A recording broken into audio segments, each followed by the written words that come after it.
നമുക്കിന്ന് കുറച്ച് സയൻസ് പഠിക്കാം. സയൻസിന്റെ ബേസിക് ആയിട്ടുള്ള കുറച്ച് കാര്യങ്ങൾ.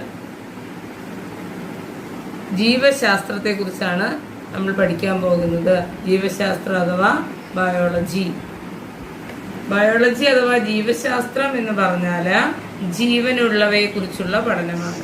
ജീവനുള്ളവയെ കുറിച്ചുള്ള പഠനത്തിനെയാണ് ജീവശാസ്ത്രം എന്ന് പറയുന്നത്. ജീവശാസ്ത്രം അഥവാ ബയോളജി എന്ന വാക്ക് രൂപം കൊണ്ടത് ബയോസ്, ലോഗോസ് എന്നിങ്ങനെ രണ്ട് വാക്കുകളിൽ നിന്നാണ്. ബയോസ് എന്നാൽ ജീവനുള്ളതെന്നും ലോഗോസ് എന്നാൽ പഠനം എന്നുമാണ് അർത്ഥം. ബയോസ്, ലോഗോസ് എന്നിങ്ങനെ രണ്ട് വാക്കുകളിൽ നിന്നാണ് ബയോളജി എന്ന വാക്ക് രൂപം കൊണ്ടത്. ബയോസ് എന്നാൽ ജീവനെന്നും ലോഗോസ് എന്നാൽ പഠനം എന്നുമാണ് അർത്ഥം. ബയോളജി എന്ന പദം ആദ്യമായി ഉപയോഗിച്ചത് ലാമാർക്കാണ്. ബയോളജി എന്ന പദം ആദ്യമായി ഉപയോഗിച്ചത് ലാമാർക്കാണ്. ബയോളജിയുടെ പിതാവ് എന്നറിയപ്പെടുന്നത് അരിസ്റ്റോട്ടിലാണ്. ബയോളജി എന്ന വാക്ക് ആദ്യമായി ഉപയോഗിച്ചത് ലാമാർക്കാണെങ്കിലും ബയോളജിയുടെ പിതാവ് എന്നറിയപ്പെടുന്നത് അരിസ്റ്റോട്ടിലാണ്. ജീവനുള്ളവയെല്ലാം നിർമ്മിച്ചിരിക്കുന്നത് കോശങ്ങളാലാണ്. ജീവികളുടെ ജീവധർമ്മപരവും ഘടനാപരവുമായ അടിസ്ഥാന ഘടകങ്ങളെ കോശങ്ങൾ എന്ന് വിളിക്കാം. ജീവികളുടെ ജീവധർമ്മപരവും ഘടനാപരവുമായ അടിസ്ഥാന ഘടകങ്ങളെ കോശങ്ങൾ എന്ന് വിളിക്കുന്നു. കോശം എന്ന് പറഞ്ഞാൽ എന്താണ്? ബേസിക് ആയിട്ടുള്ള സ്ട്രക്ചറൽ ആൻഡ് ഫങ്ഷണൽ യൂണിറ്റ് ആണ്.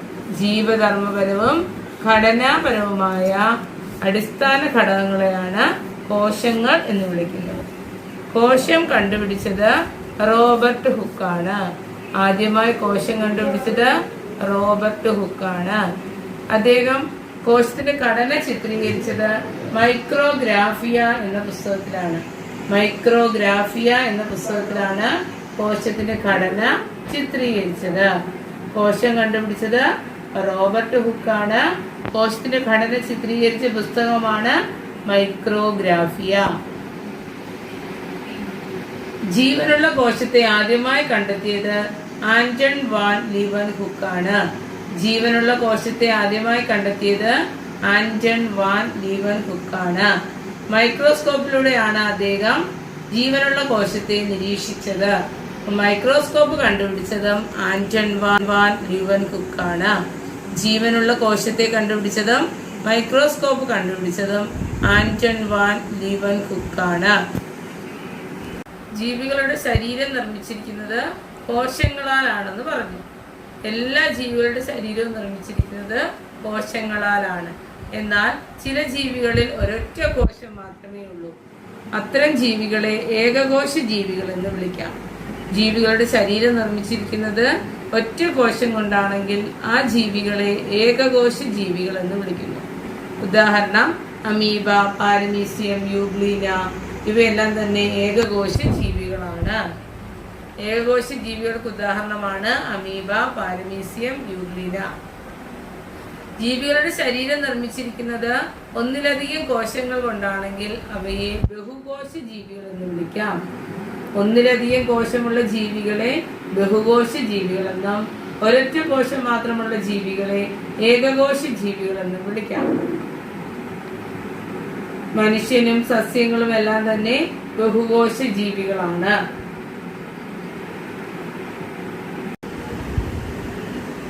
സസ്യകോശം കണ്ടെത്തിയത് എം.ജെ. സ്ലീഡൻ ആണ്. സസ്യകോശം കണ്ടെത്തിയത് എം.ജെ. സ്ലീഡൻ.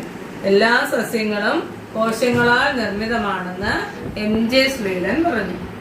അതേപോലെ തിയോഡർ ഷ്വാൻ പറഞ്ഞു എല്ലാ ജന്തുക്കളുടെയും ശരീരം കോശങ്ങളാൽ നിർമ്മിതമാണ്. ജന്തുക്കളുടെ ശരീരം കോശങ്ങളാൽ നിർമ്മിതമാണ് അല്ലെങ്കിൽ ജന്തുകോശം കണ്ടെത്തിയത് തിയോഡർ ഷ്വാൻ ആണ്. സസ്യകോശം കണ്ടെത്തിയത് എം.ജെ. സ്ലീഡൻ ആണ്. എം.ജെ. സ്ലീഡൻ സസ്യകോശം കണ്ടെത്തി. ജന്തുകോശം കണ്ടെത്തിയത് തിയോഡർ ഷ്വാൻ ആണ്. മുമ്പ് നിലനിന്നിരുന്ന കോശങ്ങളിൽ നിന്ന് മാത്രമേ പുതിയ കോശങ്ങൾ ഉണ്ടാകൂ എന്ന് റുഡോൾഫ് വിർഷോയും കണ്ടെത്തി. മുമ്പ് നിലനിന്നിരുന്ന കോശങ്ങളിൽ നിന്ന് മാത്രമേ പുതിയ കോശങ്ങൾ ഉണ്ടാകുന്നുള്ളൂ എന്ന് റുഡോൾഫ് വിർഷോയും കണ്ടെത്തി. ഈ 3 കാര്യങ്ങൾ ചേർത്താണ് കോശ സിദ്ധാന്തം എന്ന പേരിൽ അറിയപ്പെടുന്നത്. അതായത് സസ്യങ്ങളുടെ ശരീരം കോശങ്ങളാൽ നിർമ്മിതമാണ്, ജന്തുക്കളുടെ ശരീരം കോശങ്ങളാൽ നിർമ്മിതമാണ്, മുമ്പ് നിലനിന്നിരുന്ന കോശങ്ങളിൽ നിന്ന് മാത്രമേ പുതിയ കോശങ്ങൾ ഉണ്ടാവുകയുള്ളൂ. തിയോഡർ ഷ്വാൻ, MJ സ്വീഡൻ, റുഡോൾഫ് വിർഷോ ഇവരുടെ 3 പേരുടെയും അഭിപ്രായങ്ങൾ ചേർത്തുകൊണ്ടാണ് കോശ സിദ്ധാന്തം നിർമ്മിച്ചിരിക്കുന്നത്. കോശ സിദ്ധാന്തം പ്രസ്താവിക്കുന്നത് ജന്തുക്കളുടെ ശരീരം കോശങ്ങളാൽ നിർമ്മിതമാണ്, സസ്യങ്ങളുടെ ശരീരം കോശങ്ങളാൽ നിർമ്മിതമാണ്, മുമ്പ് കോശങ്ങളിൽ നിന്ന് മാത്രമേ പുതിയ കോശങ്ങൾ ഉണ്ടാകുന്നുള്ളൂ. ഇതാണ് കോശ സിദ്ധാന്തം എന്ന് പറയുന്നത്. കോശ സിദ്ധാന്തം ബാധകമല്ലാത്ത ജീവികളാണ് വൈറസുകൾ. കോശ സിദ്ധാന്തം ബാധകമല്ലാത്ത ജീവികളാണ് വൈറസുകൾ. വൈറസുകൾക്ക് കോശ സിദ്ധാന്തം ബാധകമല്ല.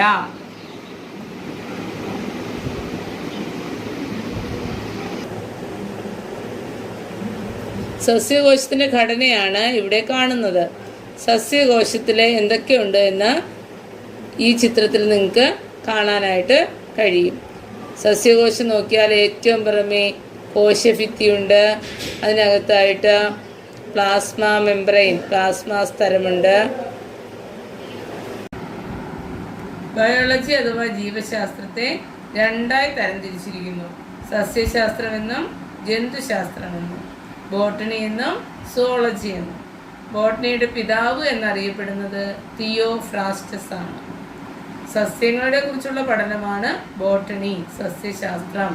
സസ്യശാസ്ത്രത്തിലെ പിതാവ് എന്നറിയപ്പെടുന്നത് തിയോഫ്രാസ്റ്റസ്. തിയോഫ്രാസ്റ്റസ് ആണ് സസ്യശാസ്ത്രത്തിന്റെ പിതാവ് എന്നറിയപ്പെടുന്നത്. ജന്തുശാസ്ത്രത്തിന്റെ പിതാവ് എന്നറിയപ്പെടുന്നത് ബയോളജിയുടെ പിതാവായ അരിസ്റ്റോട്ടിലിനെയാണ്. ബയോളജിയുടെ പിതാവായ അരിസ്റ്റോട്ടിലിനെയാണ് ജന്തുശാസ്ത്രത്തിന്റെ പിതാവ് എന്നറിയപ്പെടുന്നത്. അപ്പോൾ ബയോളജി എന്ന വാക്ക് ആദ്യമായി കൊണ്ടുവന്നത് അല്ലെങ്കിൽ ആദ്യമായി ഉപയോഗിച്ചത് ലാമാർക്കാണ്. ബയോളജിയുടെ പിതാവ് എന്നറിയപ്പെടുന്നത് അരിസ്റ്റോട്ടിലാണ്. ബയോളജിയെ 2ആയി തരംതിരിച്ചിരിക്കുന്നു, ജന്തുശാസ്ത്രമെന്നും സസ്യശാസ്ത്രമെന്നും. ജന്തുശാസ്ത്രത്തിന്റെ പിതാവും അരിസ്റ്റോട്ടിലാണ്, സസ്യശാസ്ത്രത്തിന്റെ പിതാവ് തിയോഫ്രാസ്റ്റസ് ആണ്. ജന്തുകോശത്തിന്റെ ചിത്രമാണ് നിങ്ങൾ കാണുന്നത്. ജന്തുകോശത്തിന്റെ ഭാഗങ്ങളെല്ലാം അവിടെ ചിത്രീകരിച്ചിട്ടുണ്ട്. അത് നോക്കിയാൽ നമുക്ക് ജന്തുകോശവും സസ്യകോശവും തമ്മിൽ എന്തൊക്കെ വ്യത്യാസങ്ങളാണുള്ളതെന്ന് പെട്ടെന്ന് മനസ്സിലാക്കാനായിട്ട് കഴിയും. സസ്യകോശത്തിന്റെയും ജന്തുകോശത്തിന്റെയും ചിത്രങ്ങളാണ് നിങ്ങൾ കണ്ടത്. അതിൽ നിന്നും സസ്യകോശവും ജന്തുകോശവും തമ്മിലുള്ള വ്യത്യാസങ്ങൾ എന്തൊക്കെയാണെന്ന് പെട്ടെന്ന് മനസ്സിലാക്കാനായിട്ട് കഴിയും. സസ്യകോശത്തിൽ കോശഭിത്തിയുണ്ട്, ജന്തുകോശത്തിൽ കോശഭിത്തി ഇല്ല. അതാണ് ഏറ്റവും പ്രധാനമായ വ്യത്യാസം എന്ന് പറയുന്നത്. പിന്നെ അടുത്ത വ്യത്യാസം എന്ന് പറഞ്ഞാൽ സസ്യകോശത്തിൽ ക്ലോറോപ്ലാസ്റ്റ് ഉണ്ട്, ഹരിതകണം. ക്ലോറോപ്ലാസ്റ്റ് സസ്യകോശത്തിൽ കാണപ്പെടുന്നു. ക്ലോറോപ്ലാസ്റ്റ് എവിടെ കാണപ്പെടുന്നില്ല?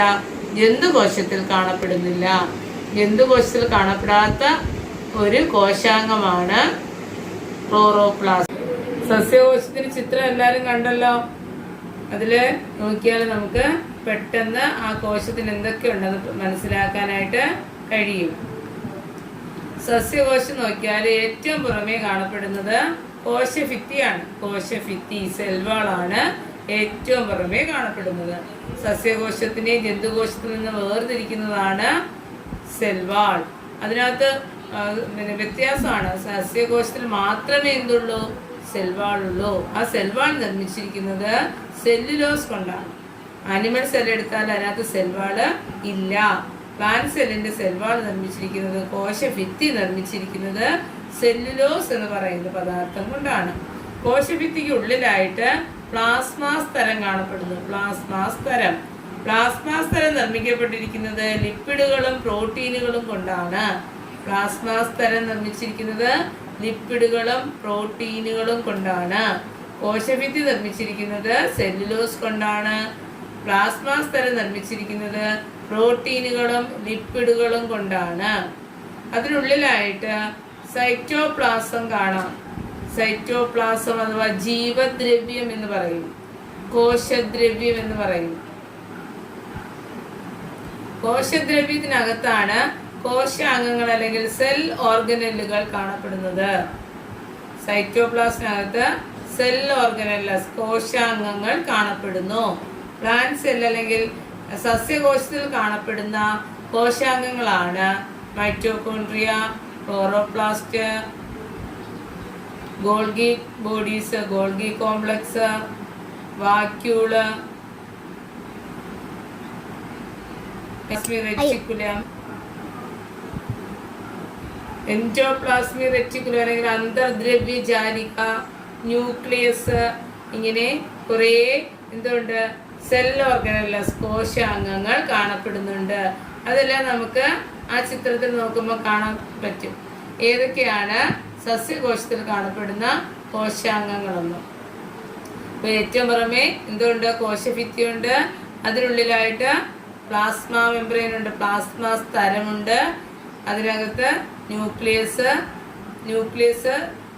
സെൽ ഓർഗനലുകളായ മൈറ്റോകോൺട്രിയ, ക്ലോറോപ്ലാസ്റ്റ്, അന്തർദ്രവ്യജാലിക, വാക്യൂള്, ഗോൾഗി കോംപ്ലക്സ്, ഇങ്ങനെ കുറേ കോശാംഗങ്ങളും കാണപ്പെടുന്നു.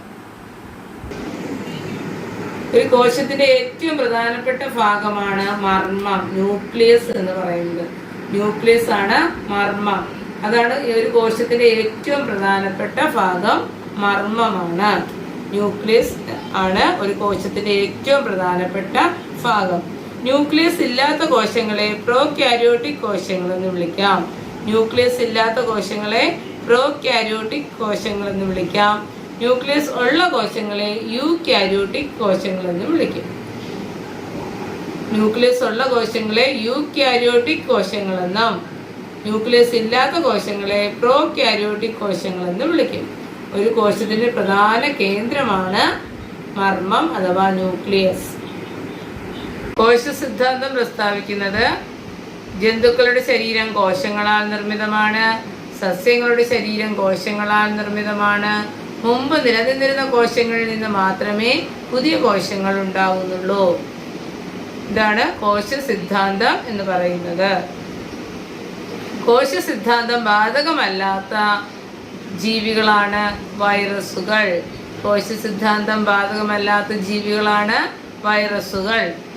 വൈറസുകൾക്ക് കോശ സിദ്ധാന്തം ബാധകമല്ല.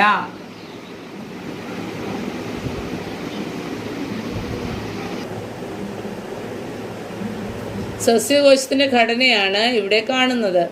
സസ്യകോശത്തിലെ എന്തൊക്കെയുണ്ട് എന്ന് ഈ ചിത്രത്തിൽ നിങ്ങൾക്ക് കാണാനായിട്ട് കഴിയും. സസ്യകോശം നോക്കിയാൽ ഏറ്റവും പുറമെ കോശഭിത്തിയുണ്ട്, അതിനകത്തായിട്ട് പ്ലാസ്മ മെംബ്രെയിൻ, പ്ലാസ്മ സ്തരമുണ്ട്. അതുപോലെ ജന്തുകോശത്തിൽ മാത്രം കാണുന്നതാണ് ലൈസോസോം, സെൻട്രിയോൾ എന്നൊക്കെ പറയുന്ന കോശാംഗങ്ങൾ. ഏറ്റവും വലിയ കോശം എന്ന് പറയുന്നത് ഒട്ടകപ്പക്ഷിയുടെ മുട്ടയാണ്. ഏറ്റവും വലിയ കോശം ഒട്ടകപ്പക്ഷിയുടെ മുട്ടയാണ്. ഏറ്റവും ചെറിയ കോശം മൈക്കോപ്ലാസ്മയാണ്. ഏറ്റവും ചെറിയ കോശം മൈക്കോപ്ലാസ്മയും ഏറ്റവും വലിയ കോശം ഒട്ടകപ്പക്ഷിയുടെ മുട്ടയുമാണ്. PPLO എന്ന ഏകകോശ ജീവി, PPLO pleuro pneumonia like organism ആണ് PPLO. PPLO എന്ന് പറയുന്ന ആ ഓർഗാനിസം, ആ ജീവികൾ ഉൾപ്പെടുന്ന ഗ്രൂപ്പിനെയാണ് മൈക്കോപ്ലാസ്മ എന്ന് പറയുന്നത്. അത് പരീക്ഷയ്ക്ക് ചോദിച്ചിട്ടുള്ള ചോദ്യമാണ്. PPLO ഏത് ഗ്രൂപ്പിൽ വരുന്നതാണ്? PPLO എന്ന ഏകകോശ ജീവി ഏത് വിഭാഗത്തിലാണ് ഉൾപ്പെടുന്നത്? മൈക്കോപ്ലാസ്മ. PPLO എന്ന് പറഞ്ഞാൽ പ്ലൂറോ ന്യൂമോണിയ ലൈക്ക് ഓർഗാനിസംസ്. ഒരു കോശത്തിൽ ഒന്നിൽ കൂടുതൽ ന്യൂക്ലിയസ് അഥവാ മർമ്മങ്ങൾ കണ്ടാൽ ആ കോശങ്ങളെ സീനോസൈറ്റിക് എന്ന് വിളിക്കാം. സീനോസൈറ്റിക് അല്ലെങ്കിൽ ബഹുന്യൂക്ലിയർ കോശങ്ങൾ എന്ന് വിളിക്കാം. ഒരു കോശത്തിനുള്ളിൽ ഒന്നിൽ കൂടുതൽ ന്യൂക്ലിയസുകൾ അഥവാ മർമ്മം ഉണ്ടെങ്കിൽ ആ കോശങ്ങളെ സീനോസൈറ്റിക് കോശങ്ങൾ എന്ന് വിളിക്കാം, അല്ലെങ്കിൽ ബഹു ന്യൂക്ലിയർ കോശങ്ങൾ എന്ന് വിളിക്കാം. ബഹു ന്യൂക്ലിയർ കോശങ്ങൾ എന്ന് വിളിക്കാം. സീനോസൈറ്റുകൾ അല്ലെങ്കിൽ ബഹു ന്യൂക്ലിയർ കോശങ്ങൾ എന്ന് വിളിക്കാം. നമ്മളിത് പറഞ്ഞത്, ഇന്ന് നമ്മൾ പഠിച്ചത് ബയോളജിയുടെ ബേസിക് ആയിട്ടുള്ള കുറച്ച് കാര്യങ്ങളാണ്. കുറച്ച് സയൻറ്റിസ്റ്റിൻ്റെ പേര് പഠിച്ചിട്ടുണ്ട്, അതെല്ലാം ഓർത്തിരിക്കേണ്ടതാണ്. ബയോളജി എന്ന വാക്ക് കൊണ്ടുവന്നത് ലാമാർക്ക്, ബയോളജിയുടെ പിതാവ് അരിസ്റ്റോട്ടിൽ, സസ്യശാസ്ത്രത്തിൻ്റെ പിതാവ് തിയോഫ്രാസ്റ്റസ്, ജന്തുശാസ്ത്രത്തിൻ്റെ പിതാവ് അരിസ്റ്റോട്ടിൽ, കോശം കണ്ടുപിടിച്ചത് റോബർട്ട് ഹുക്ക്, മൈക്രോസ്കോപ്പ് കണ്ടുപിടിച്ചത് ആന്റൺ വാൻ ലീവൻഹുക്ക്. അങ്ങനെ കുറേ സയൻറ്റിസ്റ്റുകളുടെ പേര് പഠിച്ചു. അതുകൂടാതെ നമ്മുടെ കോശത്തിൻ്റെ ഘടനയാണ് പഠിച്ചുകൊണ്ടിരുന്നത്. Okay. One point solution. Like, share and subscribe.